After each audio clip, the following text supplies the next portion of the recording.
Sounds good.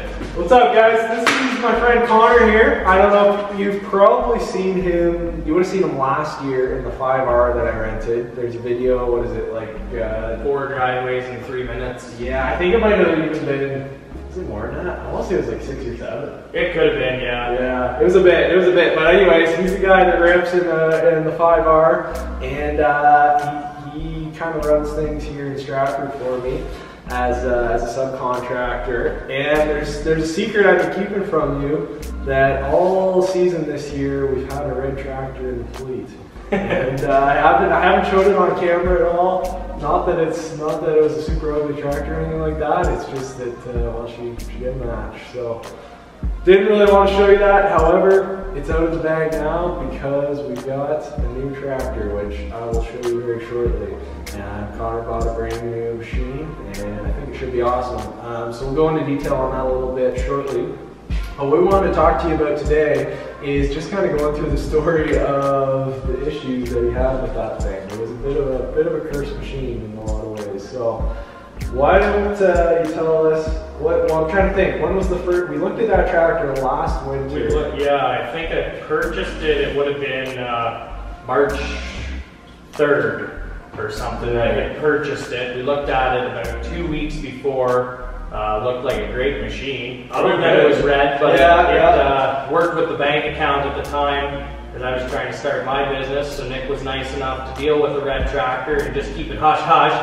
So it didn't go crazy about the red being with the green, but he was nice enough to give me work for the winter with it. So yeah, I came home late March. I hayed with it all summer for my custom farming. And then it came here, started November for snow. Everything checked out, it was really good when we went and looked at it. Seemed like a good rig, it was gonna perform. And then this winter, it just all went downhill quite rapidly. I needed a new wiring harness, that was not cheap. Bunch of electrical issues. Got that out of the way, thought everything would be good for the rest of the winter. What was that, December, I think it was? You started late November, early December was when that was. And I figured, okay, that's maybe my only big bill for the winter, that'll be alright. Didn't really like it, but it is what it is, that's equipment. It won't break if you don't run it. Needless to say, the started January, would have been like the 1st or 2nd of January. 2 clutch packs went out of it in the Dyna 4 transmission. So it needed to go into the shop for a full tranny rebuild. While it was in there, they needed to take the drive shaft off the front diff, obviously. And of course, when they took that off, the snub shaft coming from the front diff, the splines were completely worn out. All that was holding it was the grade 5 or grade 8 bolt that was in there from the shaft to the diff shaft.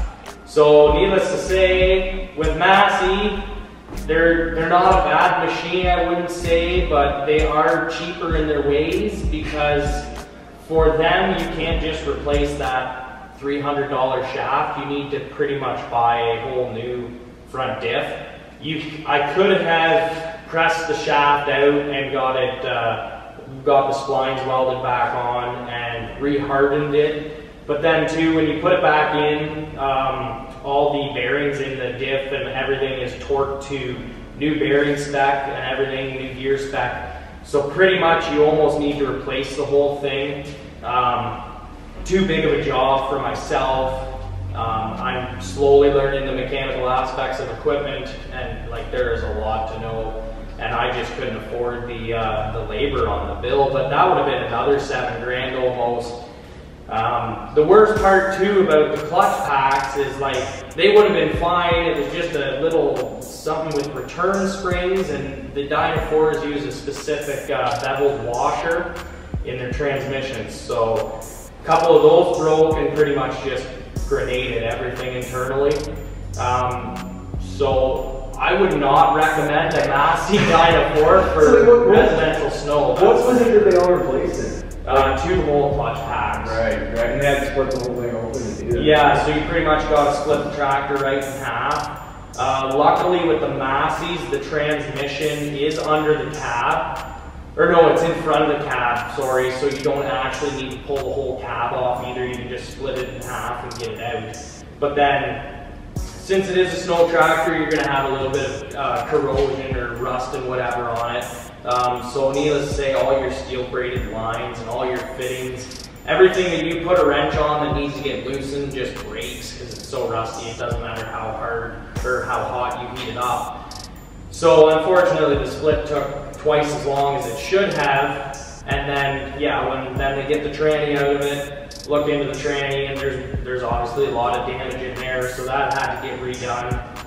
So that got redone, and I thought after that, all the headaches were out of the way. I figured, geez, it's got to be fixed now. Everything should be good now. And yeah, no, needless to say, the next storm, radio wouldn't work, wiper wouldn't work, shifter wouldn't work. It's just a pile of electrical issues. Yeah, so needless to say, I said to Nick, well, not only is it hurting me with these big bills, but like, it's hurting you. We got some downtime here. It just wasn't reliable enough for the business. Like, when it snows, you gotta be out there. Whereas this thing with a little issue, I would have had to mess around with it sometimes for half an hour, 20 minutes to get going. That's just downtime, that's no good. And when the transmission got redone, I had to get a rental, and of course it was the only rental I could find was way too big for laneways. What was the size tractor was that? It was a 6615 Dyna VT, so it would have been comparable to like a medium frame 7R. Right. Like it was way too big. The worst part is it had what do you call it? Like the axle for the duals. Yeah. So you were like 3 feet away from anything you tried to get close to. Or else, yeah, like the cars, of course, the tires themselves were only 86 inches, which is good because the blower is 92, so it worked that way. It's just the axles were, obviously there was going to be duals on the tractor at one point, so they put long axles on it. Well, then those stuck out like crazy. If I wanted to get as close to a car as I usually would with mine, I would have sheared it open like a tin can from the axle sticking out of there. So it worked until I got mine back, but it wasn't ideal. No. So now, yeah, now we got a new rig here. Yeah. It's a brand new 2019 5R. Like Nick said before, I had ran the 5R the winter before this. For him, it had the Command 8 in it for the transmission. Yeah, we've talked about that one before. That transmission sucks. Would not recommend. So the Command 8 has 8 gears in a range, and there's 4 ranges, so you have 32 forward gears. Not bad for power shift on the farming aspect, because with power shift, it's quite often you can't find the proper gear to keep your RPMs low enough and the gears high enough so you're not like wide open and in a low gear. You can get better fuel mileage for sure doing dirt work, cultivating, plowing kind of thing with a Command 8. I think it'd be fine for the farming, but when you're going between laneway to laneway and you got 32 gears to shift through, the tractor did not stop rocking, and it just wasn't ideal in town for speeding up and slowing down. So the new one I had purchased, it's got the Command Quad in it, 4 gears in a range, 4 ranges, 16 forwards. It's got the best thing about it, I said too when Nick got the 5R there 2 winters ago, I said the best thing about it is you can swivel your seat to the right, your left foot goes on the brake, because it's got auto clutch. You hit the brake, it declutches, you quit moving, let the brake out, you're going again. So you can turn your seat, run your chute on the loader valve. To me, that's the top of the line for me. Like, I love having a chute on the loader valve. I think that's the best. And pretty much from there, you just PTO on, throttle up, you're backing up to your laneway, hit the brake, drop the blower, forwards, away you go. No messing around with the clutch. For me, my Massey had a clutch, and when everything was working, I could still fly. Like, I've been around clutches a long time. It definitely was still an efficient tractor. It's just, it was too old, no warranty. Sticking with something fresh now, something that if there is a breakdown, there's a new one waiting for me to take out when mine gets warranty work done, stuff like that. for sure. And 5s are the perfect size for laneways. That's the main thing. I was gonna say that. I hate to admit it, but I think next year you'll probably be the most efficient setup we've ever had. Yeah. I think like if you have a huge, like over in London where we have our big open routes and new neighborhoods, the 50 where we have a 6115R with a 50K there, and that tractor is awesome. Like no trees, nothing to deal with. That thing rocks. But in town here, we have the 6105 with the 100-inch this year. And to be honest, it's a little bit clumsy. Like it's workable, but it's a bit too big. So truth is, like side to side, yours is gonna knock out more driveways than that thing here at least. Yeah. So next year, I'll probably rent a similar, not identical machine to Connors, and then we'll have those two here knocking out the vast majority of the routes, and then I'll, of course, the little tractors in the backbone for all the stupid between houses, alleys, all that crap. But there's definitely a place for those little ones. That's for sure. Yeah. But yeah, the 5, you know, we both thought that the 6s would be a great place to expand into and like get real good efficiency out of them. Like Nick said, in London, great. Yeah. Even in Stratford, they're fine. It's just more the fact that when you come out of the laneway with the 6s here in town, you can't come straight out. You gotta turn as you're coming out, just because everything's so much tighter. Yeah. You gotta turn the line up for the next time you're backing in. They're a great tractor, good trannies, comfy ride, and lots of power for the size of the tractor. Like they're a great machine. It's just a little too.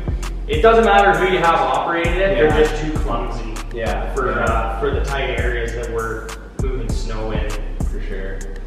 For sure. No, awesome. So that's a little update for you. We'll be sure to get some solid footage of the machine. I don't even know if it's gonna snow yet. I don't know. We're hoping for a couple more storms. Yeah, at least one more. At least put the new tractor to work once. That would be nice. Get her dialed in. But so hopefully we'll have something to show you. If not, I'm sure we'll have lots of footage next year. Yeah. I'm promising some drone footage, some next level content. We'll put that out there right now. And yeah, Connor will be back in the spotlight again because he's got a proper piece of equipment. So, anyways, thanks for watching. Be sure to check out Napster Custom Farming on YouTube as well. Me and Nick are going to start making some content together from the snow removal aspect, stuff like that. So give that a check out. That's my YouTube page, and we'll see you next time. Thanks, guys.